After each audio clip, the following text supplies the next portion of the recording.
Hello and welcome. I'm Dr. Adam Dorsay, a psychologist in Silicon Valley and the host of SuperPsyched, a podcast dedicated to supercharging your life. Each episode contains fun, high-quality interviews with experts looking at psychology from all angles. SuperPsyched is your tool to get more of what you want in your life and less of what you don't. It seems like so much has changed, and so quickly in the last 25 years. Remember DVD players? How about phones that didn't have cameras on them? Those were vogue and the standard just 25 years ago, but they seem quaint now. Innovations in technology drive so many other changes in business, society, and even our personal lives. The changes, which are often called disruptions, can feel overwhelming. Yet, as you'll hear, these disruptions are nothing new. Dartmouth Tuck School of Business professor and top 50 thinker Scott D. Anthony wrote a new book that I loved called Epic Disruptions: 11 Innovations That Shaped Our Modern World. He unpacks historical and current disruptions and gives tips on how to handle these. I love the book, and I'm not alone. Harvard Business School professor and recent SuperPsyched guest, Dr. Amy Edmondson said, "What connects gunpowder, the printing press, Pampers, and iPhones?" Scott Anthony's engaging new book reveals powerful lessons for today's business leaders from these world-shaping disruptions. So listen in as Scott and I talk about epic disruptions, why he doesn't love the word disruptions, and as I share my hope that it will ease some of the overwhelm. Scott D. Anthony, welcome to SuperPsyched. Adam, I am super psyched to be here. I'm sure I'm the first person who has ever told that joke. Welcome. I'm so glad to have you here. I loved your book. As soon as you reached out to me saying you wanted in, I said you were right in my geek zone. Before we get into epic disruptions and the content of the book and what some of my listeners will benefit from, let's just hear a little bit about you. You mentioned in the book and to me personally that you did not become one of the top thinkers just on your own. You have benefited from a lot of really smart people who you have intentionally surrounded yourself with and experiences that might be similar to a cold plunge that you put yourself in. Can you just describe some of the people who've helped you get where you are now, as well as some of the foundational experiences that you've had that have challenged you and allowed you to be where you are and have a book from Harvard Business Review?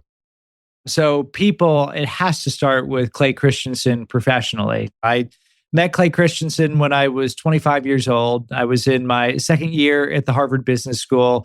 Before Harvard Business School, I'd been a consultant at McKinsey & Company for a couple of years. I was at a startup that blew through $1 billion for a year, different story for a different day.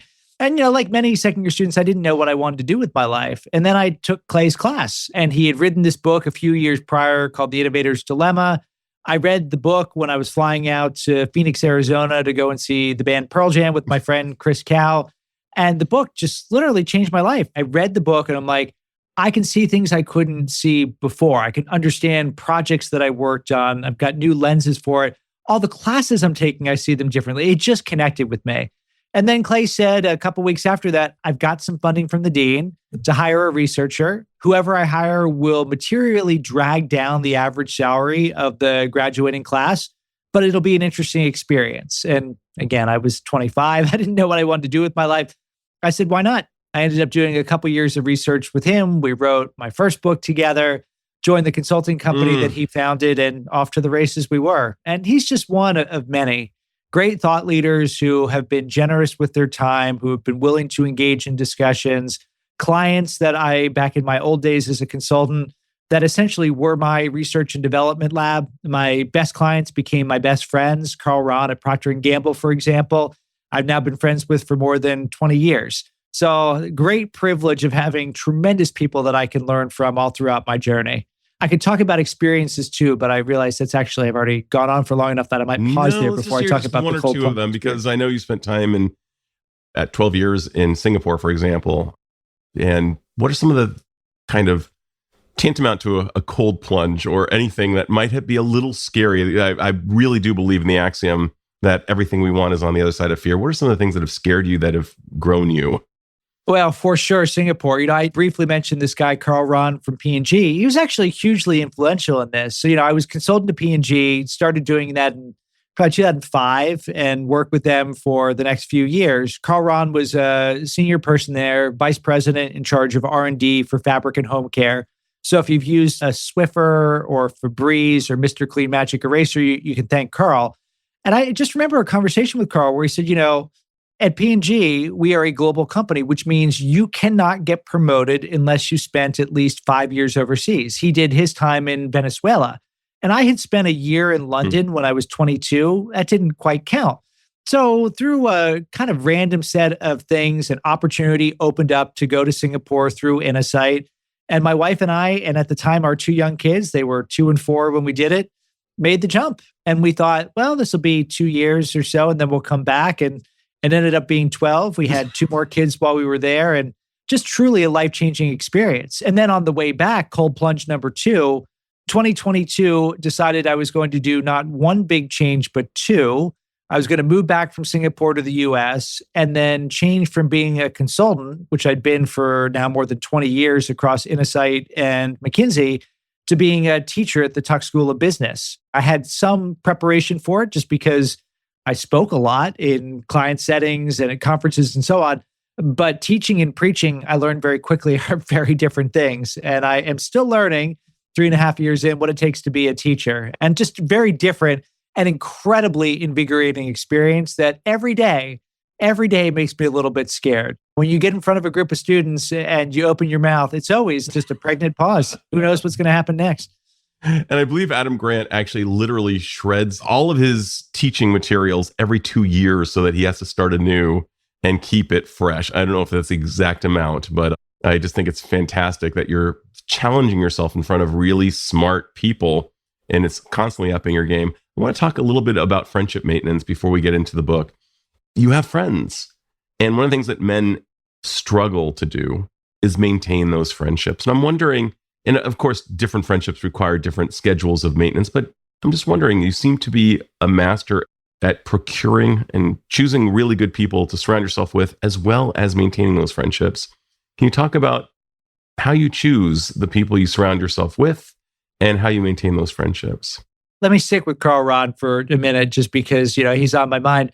I once was talking to Carl about, how does he get the right people for his team, particularly for the more disruptive work, when you're going to go and pioneer and launch a new category, et cetera. And he said one of the things that he would look for are people who like to do crossword puzzles. Why?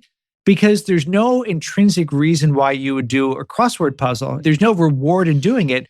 You just do it because it's an interesting thing to do. And I don't actually do crossword puzzles, so I'm not a perfect fit for this. But there are plenty of things I do just because they're kind of interesting and fun things to do. And I think when I see someone like that, like Carl, who just is intellectually curious and likes to explore and is a good human being, it's like, okay, I've met you in whatever context I've met you in. It might be another parent of a kid. It might be a client. It might be another professor, whatever. But I just want to have a conversation. And then if the conversation is a good conversation, you have another conversation and you kind of go from there. And you recognize, as you said, it takes work to do it. So, whenever I'm in San Francisco, it's where Carl and his wife, Elizabeth, live. So anytime I'm in San Francisco, I always make sure that I meet up with them because that's what you do. And he's one of these people, kind of like my friend Chris Cow, who I went to the Pearl Jam concert with. It can be 3 years in between meetings, but it's like the sentence just picks up from the last time.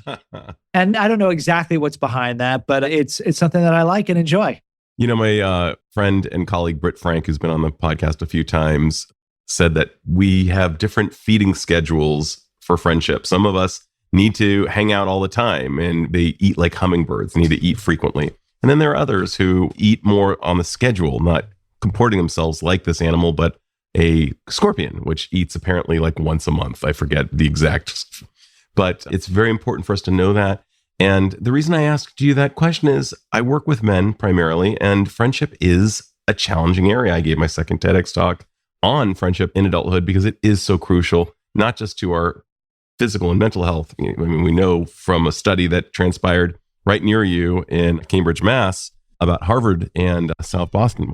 But we know that the quality of our connections do determine the qualities of our lives in terms of our health and I'm talking both physical and mental, which I do not differentiate. I think it's such an important, it's not my area of expertise. So, there's a limit to what I can add to the conversation, but I completely associate with what you're talking about. And if I connect it to my area of expertise, because, this is what you do, one of the common themes that you see in the innovation literature is that magic happens at intersections when different mindsets and backgrounds collide.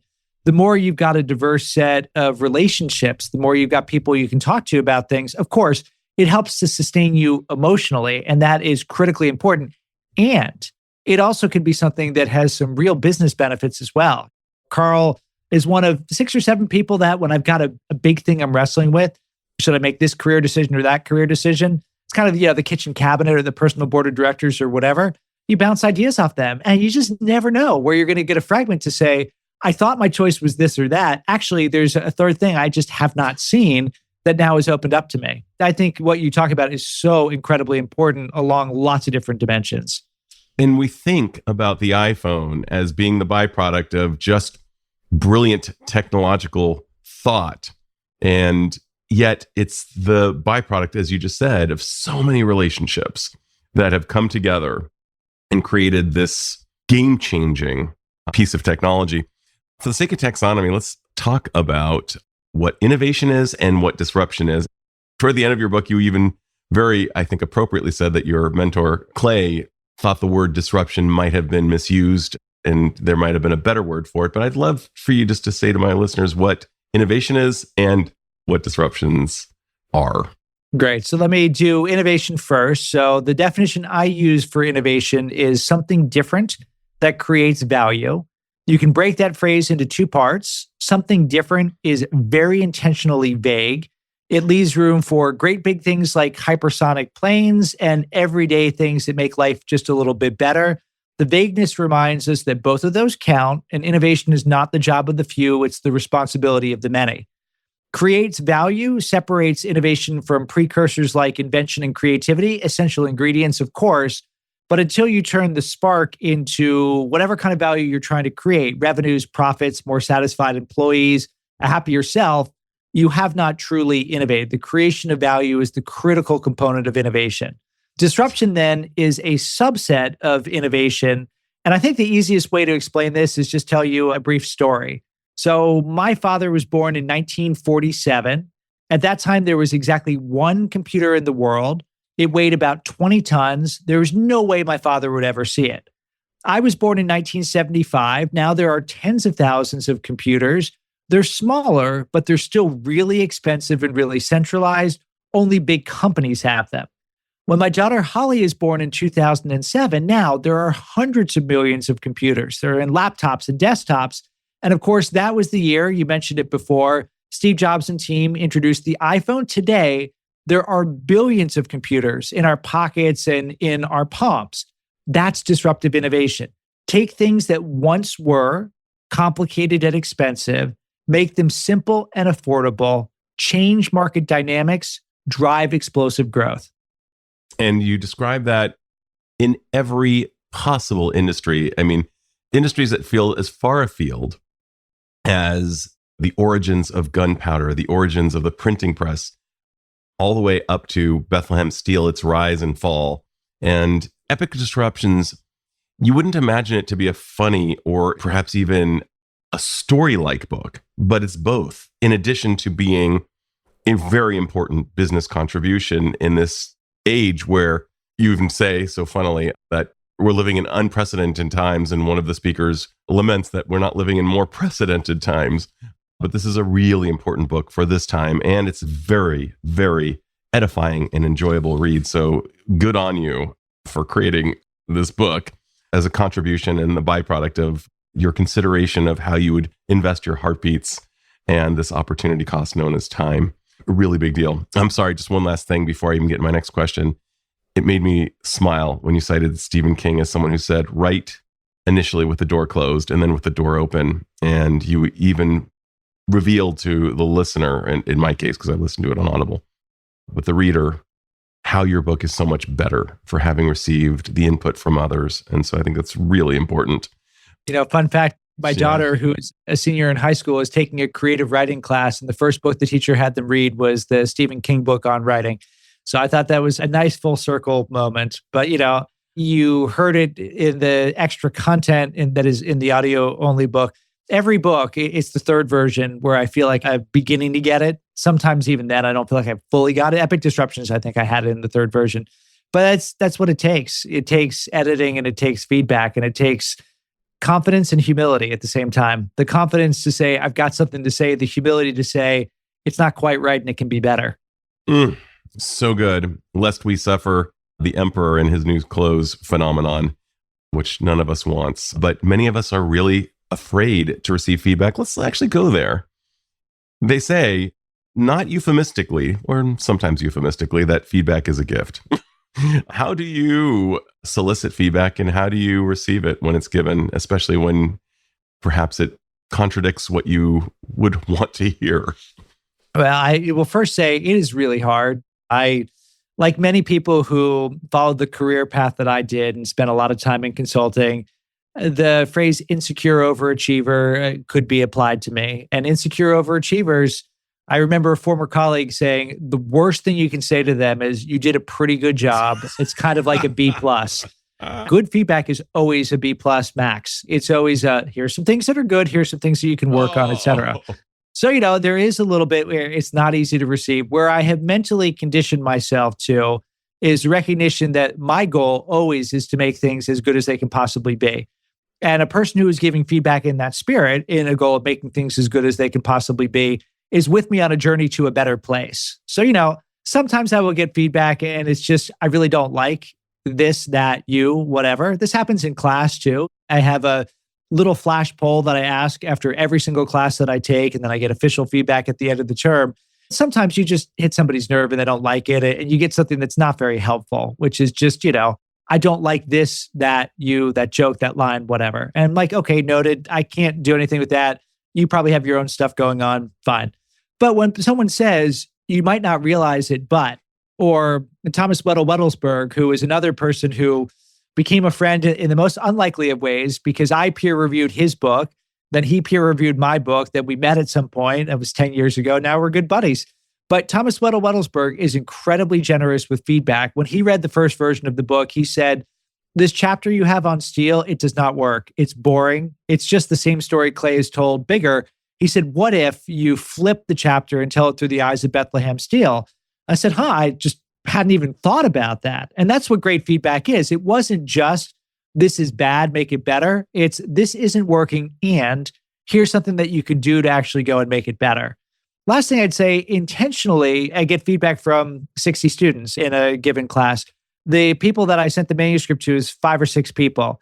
And there'd be some people who had just wildly divergent opinions about things. And then it's up to you. It's up to you as the author to say, do I listen to Carl? Do I listen to Thomas? Do I listen to somebody else? Some things you might feel that you have right, but everyone disagrees with. This is what happened to my conclusion. I loved my conclusion. It was speculative fiction about my family's life in 2050. Everybody hated it. Every single reviewer said, I know you like it. I can tell from the writing, but it just does not work. So I scrapped it. Again, having multiple people provide input, I think, helps with it. But I think going back to where we started, recognize it's not natural or easy, I think, for any of us. And sometimes it requires a nice cold beer before I open up the feedback. And that helps me process it a little bit, depending on the day of the week. One of the things that what made me feel like you were from my tribe is that you cited the importance of asking really good questions.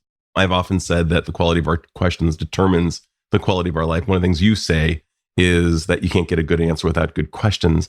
And during these very ambiguous times, I think that that's probably one of the most important skills that we have as humans, as non-LLMs or AI. What do you propose are some good questions that people can ask during these times that might give them more clarity as they try to venture forward in the face of so many disruptions?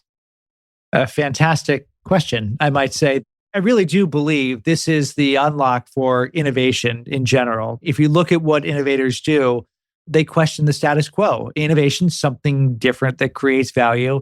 So you have to say at a basic level, why are we doing it this way? How might we do it differently? How can I think about this problem in a new way? Those are general things that innovators do. The way that I've been talking about this moment goes back to some work done by Kurt Lewin about 80 years ago, kind of the father of social theory and organizational behavior. And he had this model that was called the unfreezing model that says any given moment, an organization is frozen, it can't change. Something precipitates an unfreezing, a crisis, a charismatic leader, whatever. In that moment, change is possible, but that moment is finite because an organization refreezes. And again, change is very difficult. So arguably, we're in the great unfreezing where things that we took as rock solid facts are being revealed as assumptions and choices, which is really disconcerting, discombobulating, hard, etc. The question is, what is the upside of uncertainty? What is the possibility that has now opened up? If we truly do have a blank slate to start over, how might we do it differently this time? And let me make this real. So, I teach at the Tuck School of Business at Dartmouth College. We were one of 9 US schools that back in September received the Compact on Excellence in Higher Education from the administration saying, if you agree to these points, we will give you all the goodies. It was an unsignable document. There's just no way you could sign it for a bunch of reasons. So our president, Sion Balak, didn't sign it. So there's a lot of distress about this, saying we've got pressure from the administration, who's got points of view, et cetera. Those things are true. We also have an opportunity. The trust in higher education has been declining for 50 years. Education has gotten too expensive for most people. There is one viewpoint that dominates on university campuses. These things are all almost inarguable. So what are you going to do about it? So to me, that is the question. In the great unfreezing, what is the possibility? What is the thing that you could do to drive forward? A lot you could talk about how you keep your mooring, how you make sure that you stay sane in a world that seems on the brink of insanity all the time. But finding the possibility. What is the possibility? That's what I keep coming back to. That was the concluding question on Netflix's Big Mouth. If you've ever seen that cartoon, it's what are you going to do? And it's not what are you going to do passively. What are you going to do? What is within your locus of control? What are you willing to sacrifice to the gods to do? What needs to be done? And I'm just going to ask you, if you're comfortable at answering this question, in the face of so much uncertainty, what are you doing with your children in terms of trying to get them to thrive in these unprecedented times? And just context-wise, I have 4. So they are now 20, 17, 14, and 9, Charlie, Holly, Harry, and Teddy. And I love them all very dearly. It really is, Adam, it's trying to prepare them for it. So, my kids have been a laboratory for everything that is in both the book here and the things that I teach in my classes around how do you lead through uncertainty? How do you find opportunity to ambiguity? How do you stand calm in chaos and so on? I think above all else, the thing that I try to stress with them is there is no right answer. There is no one path to greatness. There are lots of ways that people find success, find happiness in the world. The way that I define it might be different than the way that you ultimately define it. And that's great. That's what makes us so deliciously amazing as a species, because we are all each individual people. And I really try to push and encourage that. My wife and I really try to push and encourage that with the kids. Again, it's their path, not our path. We're here to support and nurture. And we have trampoline, literally we have trampoline outside. And metaphorically, if they get down, they can bounce up using us as a springboard to go higher. That idea of providing them the safety and support and the enforcement that they need, but letting them know it's up to them and they have agency and they've got the ability to make their own wonderful futures. That's the thing I try as much as I can. And also growth mindset, paradox mindset. Those two would be they recover from failure. My 14-year-old has probably seen Roger Federer was the graduation speaker at Dartmouth last year. My 14-year-old has probably seen the 2-minute clip, It's Just a Point. I probably have shown it to him about 20 times. It's like many young people, he has perfectionist tendencies. And like Harry, the best tennis player of all time only won 54% of his points. So what Federer said in that is what separates the best from the best is not that they win every point, it's that they know they're going to lose and lose and lose again, and they've learned how to deal with it and move on. So life lessons from Dad and Roger Federer. I'm just taking a second to take that one in. That is one of the most, I've not seen this speech, but I will. That is brilliant. And that is absolutely the mindset I try to help my high achievers take on. It's much easier said than done, especially with these perfectionistic tendencies. that got us there, but what got us here won't get us there, so to speak. And we've heard that expression so many times. I went to watch Harry, the 14-year-old, at the end of one of his basketball camps over the summer. And the coach there said something that really stuck with me. He said, we're going to give out prizes to the kids who won the free throw shooting contest and all that. He said, but I don't actually know if they're the best kids, because the problem is those that are really good get so nervous about being good that they might not do their best, or they might intentionally miss. Because if they intentionally miss and they finish second or third, oh, okay, no problem, I finished second or third. If they gave everything and they fell short, then they feel like they've disappointed you as parents. I thought, gosh, that's just so sad. I've told Harry, look, I want you to be as successful as, but it's not me, it's you. And I want you to play to win. I don't want you to play not to lose. It's much more fun when you play to win. So much more fun. I remember 1998 when Michelle Kwan was predicted to win the gold medal, and she was on Jay Leno after she won the silver, and he said, "You lost the gold." And she said, "No, I won the silver." And I know she was probably in the former category of thought, because it must have felt like she lost to Tara Lipinski. But at the same time, she was able to articulate that, and hopefully she was able to walk with her head high, because it is, silver medalists are notoriously the saddest people on the podium. I cited that research. It was a silly moment. I was at a conference a couple of weeks ago, and they had some little competition as just an energy creator, answer some trivia questions about the presentation. And I finished second. I lost to Brian Evergreen by 0.2 of a second or whatever. And I was speaking later that day, and I quoted that research. And I said, "Brian Evergreen, I'm coming for you." Wow. And what a last name. Yes. What a last name. That seems daunting and even ominous to try to come for someone who's evergreen. Exactly.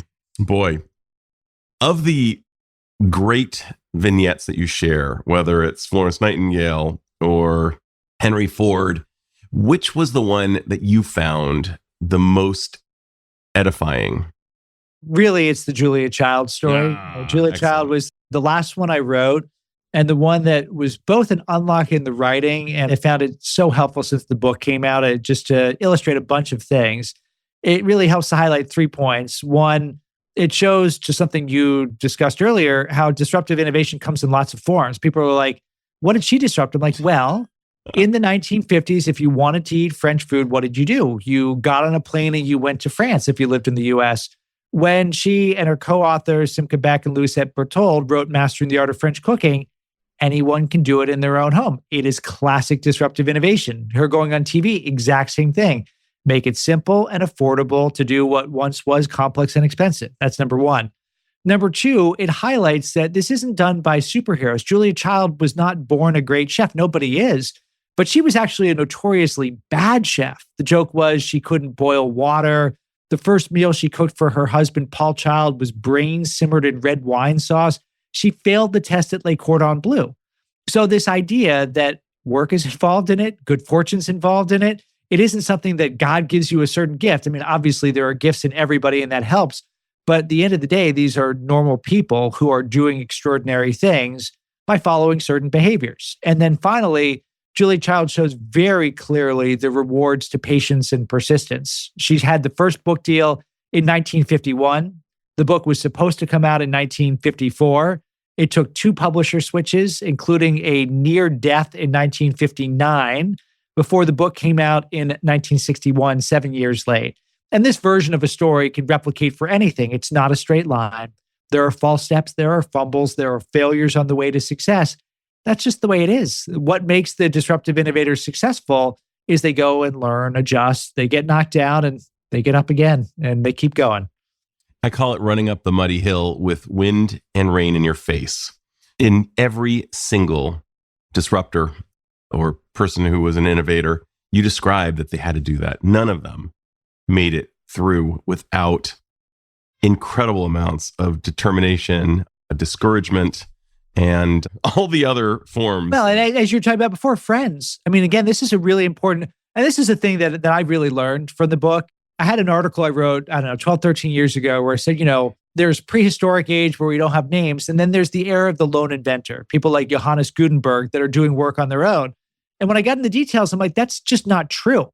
So it never has been true. Johannes Gutenberg, who helps to create the movable type printing press, helps to create it because he's got a business partner that he's working with, first on mirrors to capture the Holy Spirit during a pilgrimage in 1439. The plague broke out, that ultimate vision didn't come true. The team pivoted. Then Conrad Sasbach shows up. He's got the actual press. You've got Nicholas of Cusa, who's a customer, Johann Fust, who's providing funding. There are heroes in the story, and that's plural, and that's really important. So, Julia Child had her co-authors, had friends who made connections. Friends really matter. They don't just matter, again, for your health and well-being. They matter if you want to have success in life. You can't do it on your own. Yeah, I believe you even cited it in your book, but it's certainly worth repeating. One of the things that made us more successful than the Neanderthals as Homo sapiens was our ability to do exactly that. The African proverb of, if you want to go fast, go alone. If you want to go far, go together. And you're nodding. You've obviously heard this many times, is reflected throughout your book.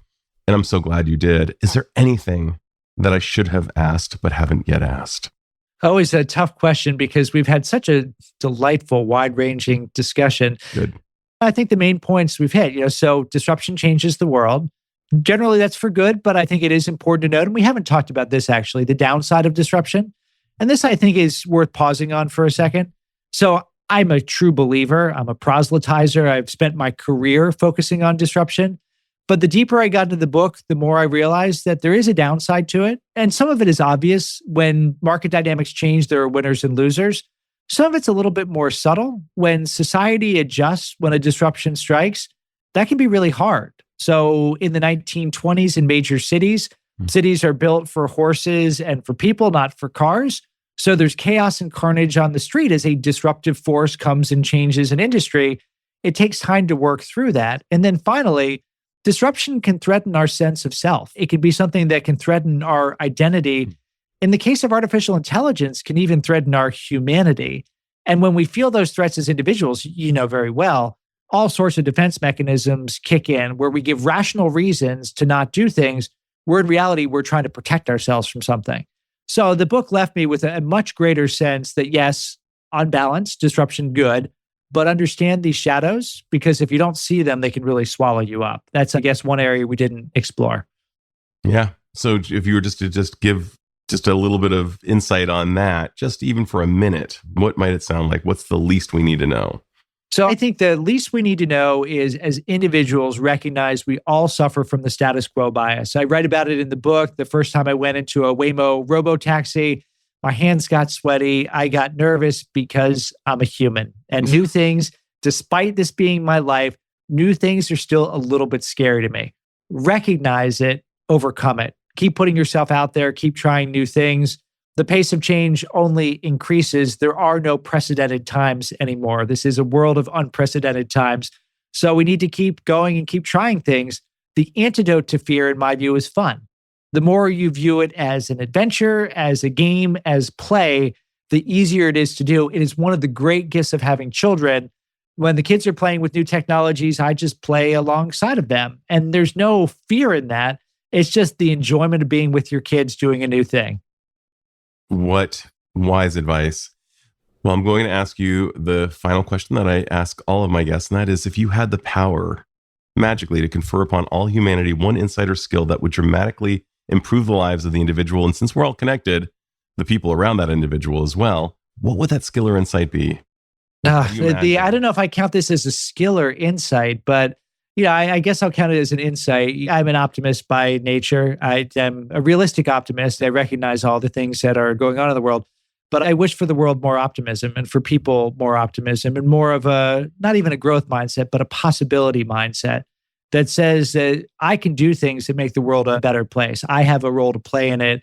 I can see ways to, even in the darkest moments, to go and do something beautiful. And that might be a small thing that is beautiful, but it's still a thing that is beautiful for me, for my friends, for my family, for my coworkers, for my children, for whatever. That would be my wish. Scott, so good. I have enjoyed getting to speak with you. I knew I would.